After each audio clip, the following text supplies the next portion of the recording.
అన్నదాన ప్రసాదం తినేసి మేము డైరెక్ట్‌గా జగన్నాథ్ స్వామి టెంపుల్ దగ్గరికైతే వెళ్తున్నాం. స్వామివారు ఇప్పుడైతే అక్కడ ఉండరు. కానీ మేము చూడ్డానికైతే వెళ్తున్నాం టెంపుల్‌ని. రథయాత్ర సమయంలో ఇక్కడ ఎక్కువ మంది ఉండరు. ఎందుకంటే ఇక్కడ స్వామివారు ఉండరు కాబట్టి స్వామివారిని దర్శనం చేసుకోవడానికి రథాల దగ్గరికి ఎళ్ళిపోతారు అందరూ. చాలామంది ఈ గుడిని చూడడానికి కూడా వస్తున్నారు చాలామంది. ఇక్కడ కూడా కొంతమంది మనుషులైతే ఉన్నారు. అలాగే ఆటోలు కూడా ఉన్నాయి. క్రౌడ్ కూడా బానే ఉంది ఇక్కడ కూడాను. పూరి జగన్నాథ్ టెంపుల్ కోసం యూట్యూబ్‌లో చాలా వీడియోలు చూసే ఉంటారు. ఆ టెంపుల్ ఇదే. ఇక్కడ చూడండి గోపురం పైనున్న సుదర్శన చక్రాన్ని అయితే జూమ్ చేస్తున్నాను. ఇది ఎటువైపు చూసినా సరే మీ వైపు చూసినట్టే ఉంటది. పూరి మొత్తం ఎటు నుంచి చూసినా సరే.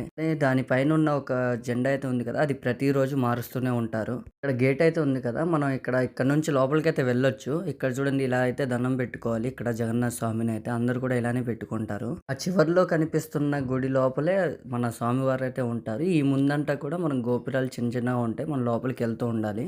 టెంపుల్ దగ్గర ఉన్న మీరు క్రౌడ్ చూడొచ్చు ఎంతమంది ఉన్నారు. ఇక్కడ కూడా చాలా అంటే చాలా ఎక్కువ మంది అయితే వచ్చేస్తున్నారు చూడడానికి. లోపలికి కూడా ఎళ్ళున్నారు. ఇంకా నేను చూడండి లోపల జూమ్ చేస్తున్నాను ఎంతమంది వెళ్తున్నారు ఇంకా.